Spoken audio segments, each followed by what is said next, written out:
Hey, what's going on YouTube? Welcome to another chapter of one of my more popular series of firearms videos, and that's about the AR-15 and 7.62x39. Chances are, if you're watching this video, you're on the fence about getting an AR-15 and 7.62x39. You're doing a lot of research on the platform, and you're asking, does 7.62x39 work out of an AR-15, and is it reliable? It's possible that you may come across some naysay about the 7.62x39 AR-15, but I guarantee that all of that is coming from internet armchair commandos who have no experience with the platform. If you filter out the waves of misinformation that you get about the 7.62x39 AR-15, you'll come across people who know what they're talking about. I hope this video alleviates any concerns you have about the 7.62x39 AR-15. Building an AR-15 in 7.62x39 is a very cost-efficient way to join the 30 caliber master race, and the idea has been around for a while. Prior to the Clinton assault weapons ban, Colt was going to produce some AR-15s in 7.62x39, but the idea never really caught on because the assault weapons ban obviously limited how people could own AR-15s. So the platform has advanced so much since the end of the assault weapons ban that some larger companies like Wyndham Weaponry and Primary Weapon System, obviously not large on the same scale as Colt, but still what I would consider rather large companies, have factory offerings of an AR-15 and 7.62x39. So that should tell you all there is about how well the platform works. Some companies are also coming out with an AR that uses AK magazines for 7.62x39. More recently, CMMG came out with their Mark 47 Mutant. Hickok 45 and Mr. Guns and Gear did YouTube reviews on them, and I really like both of those firearms channels, by the way. But one of the advantages of getting an AR that uses a regular AR-15 upper receiver instead of the proprietary CMMG and Rock River Arms AK-47 magazine AR offerings is you get true AR ergonomics. You get the bolt hold open, and you get drop-free magazines. And there's a larger aftermarket for components. The Mark 47 Mutant and I think the Rock River Arms offerings are more custom AR-10s than they are AR-15s. They're built on the larger AR-10 receivers, so you're going to find more compatible parts for your AR upgrades if you want to upgrade your AR-15 7.62x39 from the stock offering. You may come across the suggestion to build an AR-15 in 300 blackout if you want to shoot 30 caliber out of your AR-15. And you're going to hear a lot of guys talk about how awesome 300 blackout is because you can cycle subsonic loads and you only need to change out the barrel. You can keep using the same bullets and magazines. But you only ever hear them talk about how awesome 300 blackout is. You never actually see them shoot it because it's so expensive. It's like 60 cents per round for remanufactured ammo and 70 cents per round for new brass ammunition. Yes, reloading could cut that cost down significantly, but you also have to factor in the cost of projectiles. 30 caliber projectiles are not inexpensive, and you have to factor in the cost of the reloading equipment, and you have to factor in the cost of your time. Reloading isn't something you should do while watching Netflix. Reloading needs your full attention because if you mess up, you're going to be missing parts of your face in the morning. After shooting, obviously, your reloaded rounds that were erroneously reloaded. But moving on, 7.62x39 steel-cased ammunition is a very economical alternative to shooting 300 blackout if you want to shoot 30 caliber out of your AR-15. I'm currently out of the steel case 7.62x39, but steel cased ammunition is most likely what you're going to be shooting out of your AR-15 if you have economics in mind. The steel case rounds cost 21 to 22 cents per round if you're buying them in bulk. The brass cased ammunition is significantly more expensive. It's probably about as much, if not more, than brass-cased, non-remanufactured 300 blackout. But this is a 124 grain FMJ round compared to a 55 grain FMJ 223 round. And I also have the 7.62x39 bolt set next to the 5.56 bolt. And they're both same in length and width, but the difference is you can see less material on the bolt face of the 7.62 bolt compared to the 223 bolt. Now there is some misconception about the strength of the 7.62x39 bolts. Some will argue that because you have less material on the bolt face, it's inherently weaker. That's only true for 223 bolts that were converted to be 7.62 bolts. Obviously, if you're taking material out of an already constructed bolt, you're going to be weakening it. But modern 7.62x39 bolts are almost as strong as the 223 equivalents. This is an 8620 steel 7.62x39 bolt that has been run through 1,500 rounds of steel cased ammunition. Some people have wanted shots of the extractor, so I'll try to get some better lighting. There you go. The gas rings are still holding up really well, and it's not even Carpenter 158 steel. Carpenter 158 steel is the modern standard for what bolts should be made out of. It's stronger than 8620 steel, and 8620 steel for more than 1,000 rounds is still going strong. I estimate that this will take me to more than 5,000 rounds. This bolt has 0 rounds through it. It's made by Tactical Ambush. It's 9310 steel, which is a grade higher than the current standard Carpenter 158 steel. And it's also been nickel boron coated.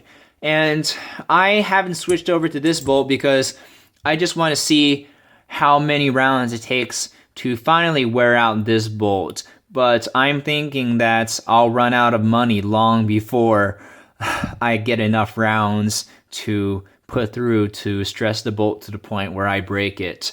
So just be really confident about the material of bolts that you're getting. One high priority modification to make to improve reliability of your 7.62x39 AR-15 is to get an enhanced firing pin. I previously thought that the enhanced firing pin was a little bit longer than the standard firing pin, whereas in fact, it's just shaved a little bit at the head to allow the firing pin to protrude a little bit more out of the bolt face. And what this accomplishes is allows for deeper primer strikes. The 7.62x39 steel case rounds use Russian burden priming, and the burden primers are very hard to ignite compared to American boxer primers. So you need the enhanced firing pin. Going along with the enhanced firing pin, you need a trigger with the stronger hammer spring. You can use your mil-spec trigger and just drop in a regular extra strength hammer. I think Brownells sells them. Give me a second, I have my old packet from Brownells. Yes, you can order the heavy hammers from Brownells. They're very cheap, and they're made by Wolff with 2 Fs. They're different from Wolff ammunition, but you can use these with any mil-spec AR trigger, but prepare for a very heavy trigger pull, like 10 pounds or so. But the heavy hammer fall energy in Geisley triggers and a lot of other aftermarket triggers like the Hyper Touch series of aftermarket triggers can help. I think CMC triggers and Timney triggers are a little bit lighter on the hammer fall energy side. At least that's what I've read. I don't have any personal experience on the matter, but Geisley uses some of the heaviest hammers imaginable. So Geisley is a way to go if you're looking for an aftermarket trigger that is guaranteed with the enhanced firing pin to ignite steel-cased ammunition with every hammer strike. The bolt carrier for your build can be any mil-spec 8620 bolt carrier. I just upgraded to a Radical Firearms titanium nitride coated bolt carrier group because it looks cool. No other reasons. Is it worth the premium? I think about this bolt carrier group what I think about all other fancy coated bolt carrier groups. It's ultimately a fashion accessory. I'll just show you what it looks like after about 200 rounds without cleaning. This is what the titanium nitride bolt carrier group looks like after about 200 rounds without cleaning. Now I'm going to take it out of the receiver. So So the rest of the carrier still looks pretty nice.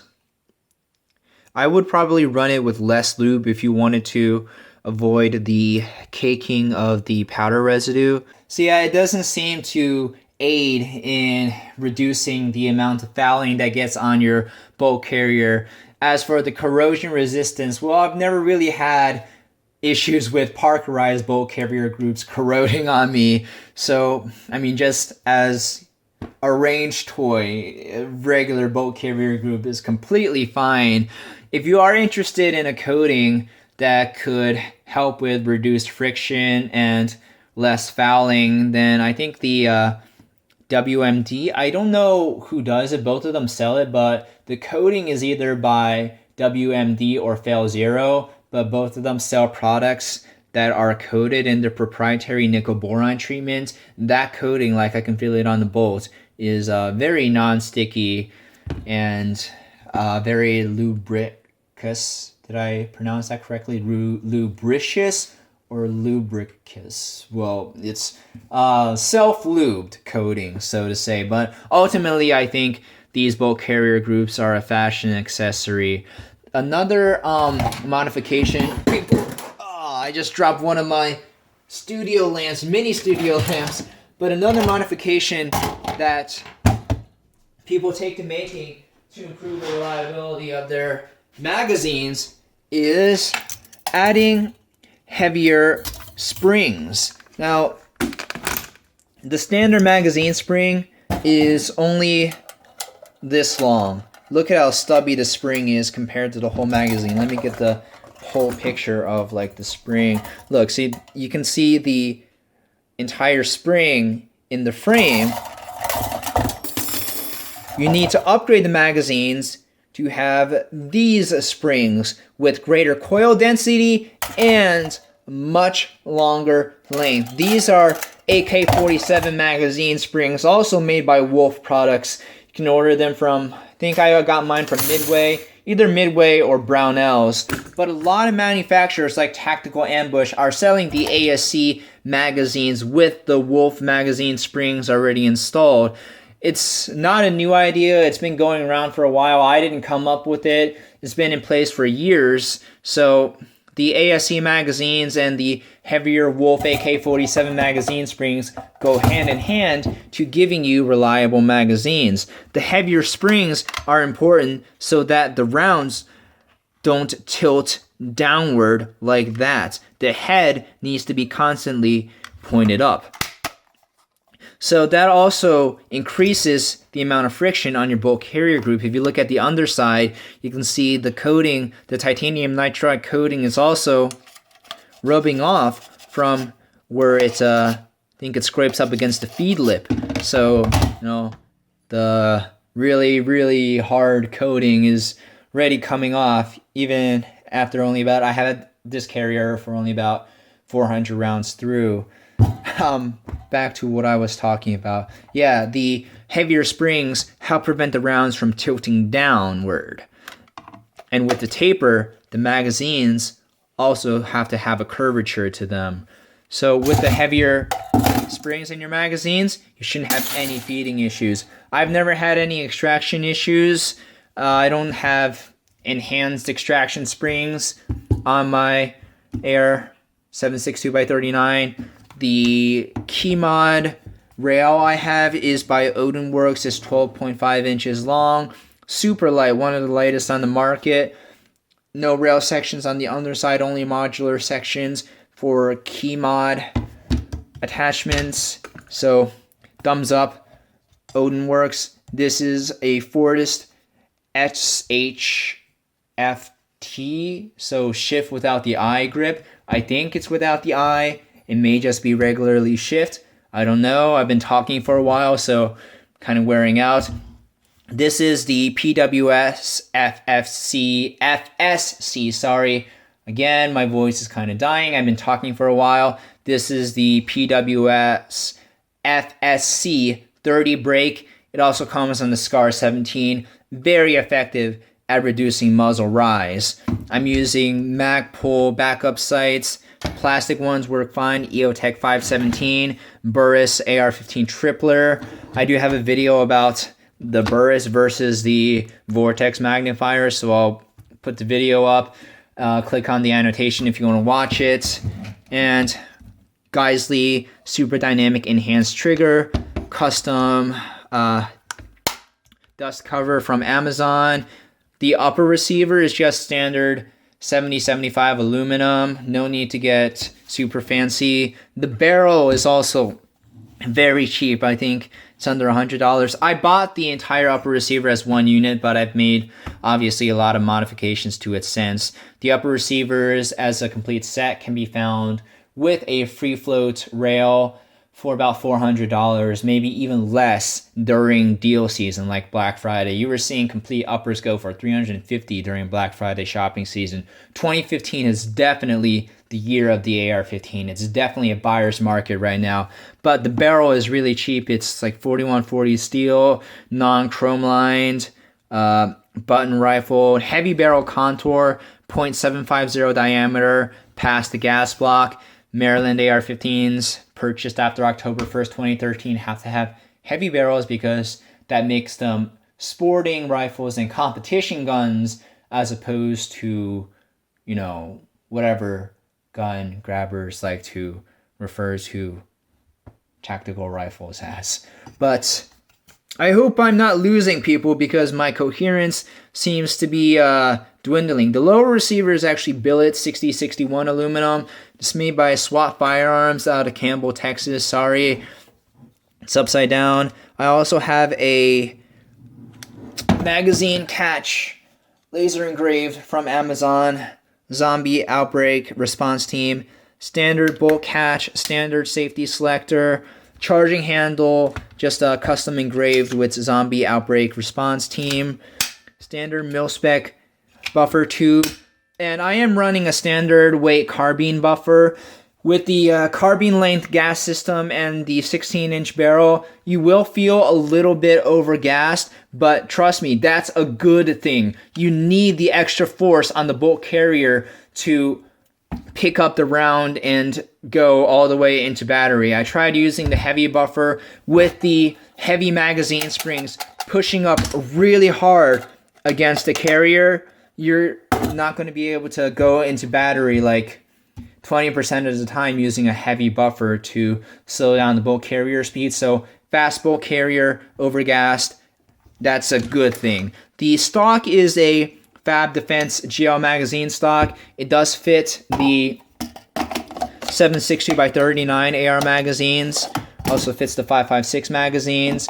Oh, forgot to mention the dimensions of the magazine's floor plate is the same as a USGI magazine floor plate, so you can use the Magpul plates to protect them from denting when you drop them. Have I talked about anything else? Oh yeah, I talked about how important it is for the system to be slightly overgassed so you have enough energy to pick up and return around into battery, because the stiff springs providing a lot of friction and slowing down the carrier, so the extra carrier speed is good to return rounds into battery. And I think that's all there is I have to say about the 7.62x39 AR in this video. This is by far the most comprehensive video I have on the 7.62x39 AR-15 platform. I don't think of it as a premium gun in any capacity. I mean, ultimately, this is a plinker. I built this so I can shoot the cheap 7.62x39 ammunition while shooting a heavier caliber. 30 caliber, I think, is an all-around better civilian cartridge. 5.56 might be a better caliber for military applications, but for general civilian use such as defense or hunting, 30 caliber is the way to go. But yeah, I just think of this gun as a cheap plinker. There really aren't a whole lot of premium firearms makers that come out with a premium 7.62x39 AR. PWS does. Their Mark, whatever you call it, their Mark some number 7.62x39 AR is a premium gun. You can also get it in a piston format. But if you want to find a really good deal on a 7.62x39 plinker, they're definitely out there. So leave a comment if you have any questions. But no, that's all there is I have to say about 7.62 by 39 in this video. I mean, I like this gun so much that it'll probably show up in more of my reviews. Probably not another review dedicated just to the 7.62 by 39 AR, but you know, it'll probably show up for some more gun porn, more or less. So thank you very much for watching this video. My name's David. Subscribe to my channel. Whatever, you guys know all the YouTube things. Yep, I've been talking forever. Bye.